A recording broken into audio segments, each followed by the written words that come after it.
Desde ya, Tribuna Teológica y la reseña de Fray Chu. Aprendamos juntos con este break sonoro por emisoras Reina 870 AM y Reina Católica, una producción de la Universidad Santo Tomás, sede Tunja, Departamento de Comunicaciones.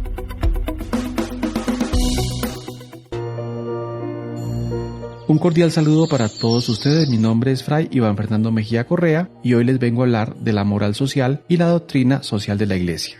Gregorio Guitián, como el alma del mundo, Moral Social y Doctrina Social de la Iglesia, Madrid, Palabra, 2022, 155 páginas. Palabras clave: doctrina social, moral social, política, economía, caridad, justicia, creación. El presbítero Gregorio Guitián presenta el libro titulado Como el alma del mundo, Moral Social y Doctrina Social de la Iglesia, que desarrolla en 3 partes: fundamentos, política, economía.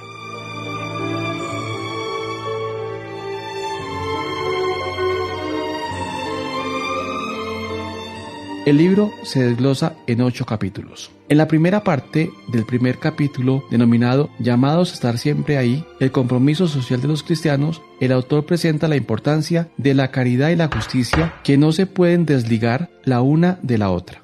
Además, el autor expone las 3 clases de justicia: justicia conmutativa, distributiva y general o legal. Asimismo, el teólogo realiza un balance de las problemáticas actuales e invita a los laicos a que asuman un compromiso con el cambio. Por eso la importancia de la formación de los laicos para que sean el alma del mundo, expresión de la carta a Dioneto que inspira este título del libro. El autor, en el primer apartado, habla del compromiso social de los cristianos, que se observa en Jesucristo y en los padres de la Iglesia. De hecho, los problemas sociales han estado en el corazón de la Iglesia, porque detrás de un problema social hay una injusticia que afecta a los hombres y a las mujeres. El segundo capítulo de la primera parte, El secreto mejor guardado de la Iglesia, su doctrina social, presenta la definición de la doctrina social de la Iglesia y cuál es su finalidad. También muestra la relevancia de la razón y la fe para iluminar este tópico particular de la teología de la Iglesia.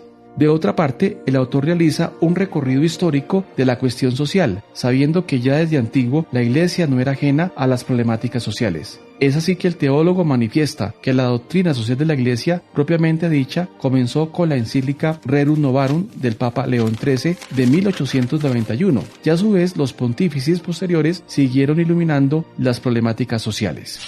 También el autor aborda los principios fundamentales de la doctrina social de la Iglesia, principios de la dignidad humana, de solidaridad y de subsidiariedad. Además, la conjunción de esos principios da como resultado otros principios subsiguientes, del bien común, de participación y del destino universal de los bienes. Por último, el autor en el capítulo 2 expone los juicios morales y orientaciones para la acción, sabiendo que la Iglesia se compromete a iluminar las situaciones sociales a partir de los principios y orientaciones. Efectivamente, a ella no le corresponde dar soluciones concretas, esa tarea es de los laicos. En la segunda parte, el autor trata el tema de la política, que lo desarrolla en los capítulos 3, 4 y 5. En el capítulo 3 titulado Por el bien común, finalidad de la comunidad política, habla de qué es el bien común y su importancia para construir el tejido social, y presenta sus elementos esenciales respecto a la persona, bienestar social y la paz. Además, el bien común debe propender por el amor a la verdad y el respeto a la fama. Más aún, el autor argumenta que el bien común es fuente de derechos y deberes. Y por último, el autor se refiere a la importancia de la justicia social, estrechamente emparentada con el bien común. En el capítulo 4 de la segunda parte, denominado Visión Cristiana sobre la comunidad política, plantea la pregunta: ¿qué es lo más importante en la sociedad? Y responde: la persona humana implica una dimensión social, compromiso que significa que la sociedad se ordena a la persona humana. Además, la persona humana es de suyo política, de ahí que, según el autor, el Estado está al servicio de la sociedad y la sociedad al servicio de la persona. Asimismo, menciona la importancia del principio de subsidiariedad, que mantiene el equilibrio entre las personas y las sociedades intermedias, buscando siempre el bien común. De otra parte, el teólogo menciona la importancia de la autoridad, que según él deriva su origen ideal de Dios, y también presenta las leyes que tienen la finalidad de preservar el bien común y obligan en conciencia cuando son justas y proporcionales. A su vez, el autor menciona la necesidad del pago de impuestos que contribuye al bien común, pero deben ser proporcionales y justos. También aborda el importante principio de la objeción de conciencia, derivado del criterio del apóstol Pedro. Es preciso obedecer a Dios antes que a los hombres. Hechos, capítulo 5, versículo 29. De otro lado, habla de la democracia y los valores morales. Hace hincapié en 3 valores: el reconocimiento y respeto de la dignidad de toda persona humana, el respeto a los derechos humanos y la asunción del bien común como fin y criterio regulador de la vida política.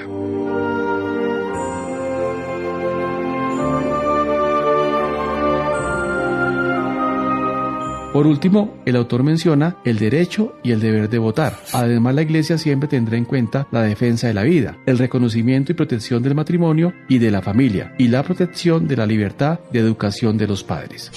En el capítulo 5, titulado El mundo es grande, la comunidad internacional Gregorio Guitián presenta 3 apartados: interdependencia y solidaridad, en la actualidad las migraciones que implica la necesidad de proteger a la población emigrante. Otra cuestión que el autor destaca es el desarrollo desde una perspectiva cristiana, y por último la paz y su relación con la justicia, valoración moral de la violencia.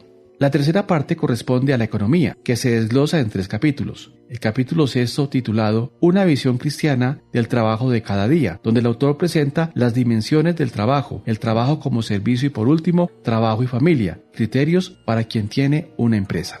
El capítulo 7, denominado Moral y Economía, desarrolla los principios de la doctrina social de la Iglesia, el destino universal de los bienes y sus implicaciones morales. Se plasma también un pertinente análisis ético del libre mercado y por último presenta la moralidad de las inversiones financieras. El capítulo 8, llamado Cuidar la creación, una responsabilidad de todos, presenta la visión cristiana de la naturaleza y las consecuencias morales que se desprenden de la visión cristiana de la naturaleza. Por último, despliega un estilo de trabajar, un estilo de vivir, que implica un cambio de mentalidad a la hora de relacionarnos con las demás criaturas y con el entorno ecológico.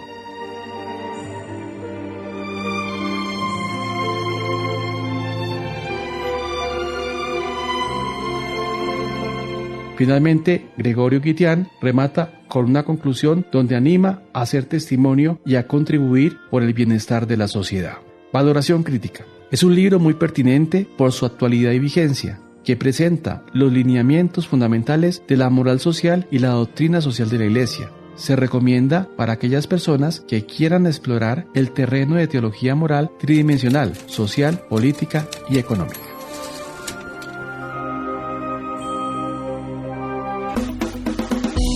La voz de Fray Iván Fernando Mejía Correa, de la Orden de Predicadores, en el programa Tribuna Teológica. La reseña de Fray Chu. Los esperamos el próximo martes desde las 4 de la tarde.